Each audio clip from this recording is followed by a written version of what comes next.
Fala galera, beleza? Seja bem-vindo ao nosso canal, PhysioOn. Professor Manuel Espiga falando com vocês.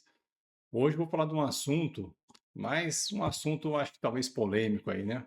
Pensando realmente em algumas informações que a gente trabalha com treinamento, a gente recebe todos os dias.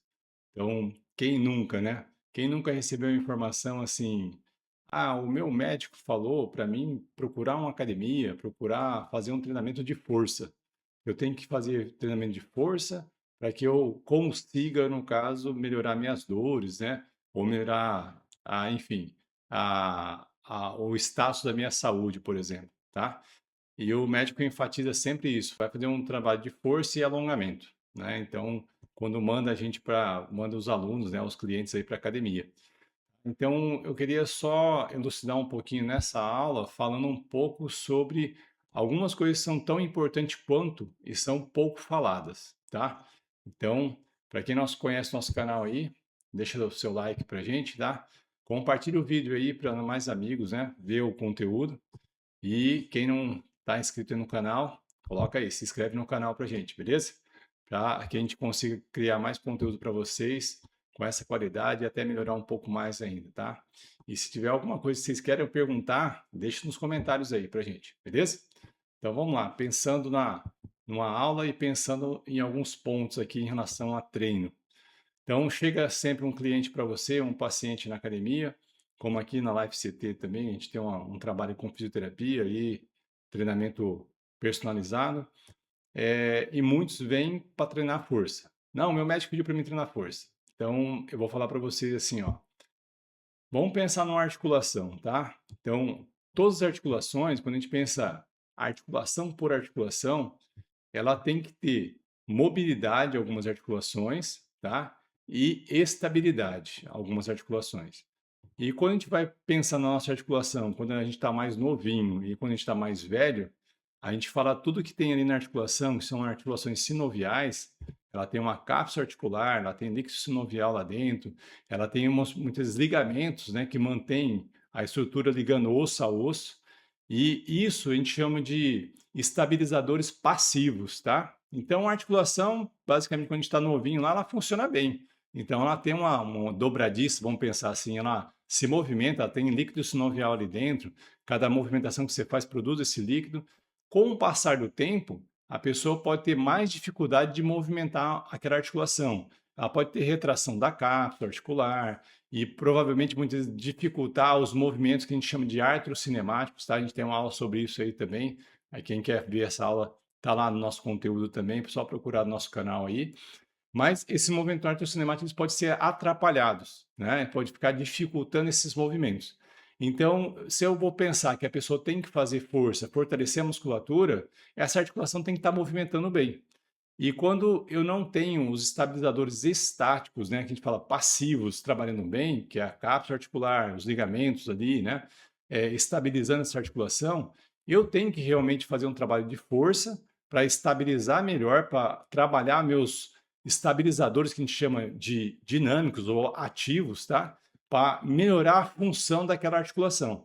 Então, eu acho interessantíssimo fazer o trabalho de força, tá? Só que os clientes, nossos pacientes, quando chegam na nossa empresa, por exemplo, e perguntam sobre o trabalho, o médico pediu para mim fazer força e alongamento. Então, um treinamento de fortalecimento e alongamento. E, na verdade, a gente tem que passar por um criterioso avaliação, que a gente chama lá, né? A gente leva esse método para a gente ir de articulação por articulação, para ver se nessas articulações a pessoa vai ter, né, com ela a estabilidade necessária, né, e também a mobilidade necessária. Então, vou dar um exemplo para vocês aqui, ó. Se eu pego a articulação lá do tornozelo, ó, aqui embaixo do tornozelo, eu tenho que ter uma articulação que ela tem que ter bastante mobilidade. Se ela não tiver mobilidade, ela vai gerar uma sobrecarga nas articulações subjacentes, no caso acima. Então, o joelho, muitas vezes, acaba sendo sobrecarregado. Talvez a pessoa tenha uma dor no joelho e o médico falou assim, você vai ter que fortalecer seu joelho. Não é fortalecer o joelho, é ganhar uma mobilidade do pé, por exemplo, tá? Então, a gente tem que ser um pouco mais criterioso quando a gente vai estar avaliando e um pouco mais aberto para as informações sobre esse tipo de trabalho. Porque a gente fala hoje, a gente sabe já que a mobilidade, a estabilidade Se eu tenho uma mobilidade articular boa, tá? E se eu tenho uma estabilidade articular boa, eu consigo treinar força e vai dar um bom resultado. Agora, não tem como eu treinar força sem ter mobilidade, sem ter estabilidade. É como se eu fosse pegar uma dobradiça enferrujada e começar, pensando na articulação, tá? Pensar na articulação e fazer movimento com a dobradiça, só que ela está enferrujada, ela está dura, ela não consegue se movimentar. Então, eu tenho que fazer aquela articulação movimentar mais livre para depois eu conseguir fazer um trabalho de força. Eu tenho que tirar os encurtamentos, só que o alongamento não é a única maneira de ganhar mobilidade, de ganhar flexibilidade, tá? O alongamento é um tipo de treinamento que vai ganhar mobilidade, mas eu tenho mobilização articular, eu tenho liberação miofascial, eu tenho liberação de ponto gatilho, quer dizer, eu posso fazer alongamentos não de músculo, mas de fáscias, né? Que é um alongamento mais em cadeias faciais, onde eu tenho o próprio movimento, eu consigo ganhar mobilidade. Então, eu tenho que sempre trabalhar, pensar, né? Eu estou indo para uma academia procurar por orientação médica e o médico pediu para fazer força e fazer o fortalecimento, fazer alongamento, mas espera aí, quem está te avaliando aí avaliou se você tem mobilidade, estabilidade naquelas articulações e se uma articulação não tem mobilidade ou não tem estabilidade, o que que ela vai comprometer na outra articulação, tá? Então, fica essa interrogação para vocês aí, né? Pensando assim, a avaliação que nós fazemos, física funcional, ela tem que ser muito importante e complementar o que o médico pediu para a pessoa, tá? E a gente tem que abrir a cabeça dos nossos pacientes, né, nossos clientes aí, para que ele consiga compreender que tem hora que não tem que ganhar força, ele tem que ganhar mobilidade. Tem hora que ele não tem que ganhar força, ele tem que ter uma estabilidade, um melhor controle motor, tá? Tem hora que o músculo dele não está sendo ativado de forma adequada. Então, ele tem que fazer uma ativação muscular também para depois fazer o fortalecimento. Então, cada passo, né, a gente fala, cada passo de uma vez, né? Então, se a pessoa não tem uma função, controle motor bom, não tem mobilidade, não tem estabilidade, eu tenho que trabalhar essa base para depois trabalhar força, beleza?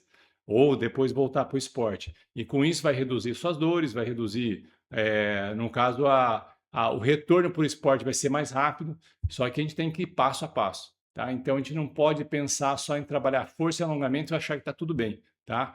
Se eu não fizer uma pré-avaliação de cada articulação, eu não sei o que o meu cliente, o meu paciente, ele precisa, beleza? Então, foi uma aula curtinha, mas para discutir um pouquinho sobre isso. Então, coloca aí nos comentários aí se você gosta desse tipo de assunto e queria saber um pouco mais sobre esse tipo de avaliação mais física funcional, tá? A gente pode fazer uma aula só falando sobre isso, tá? Forte abraço aí, fique com Deus.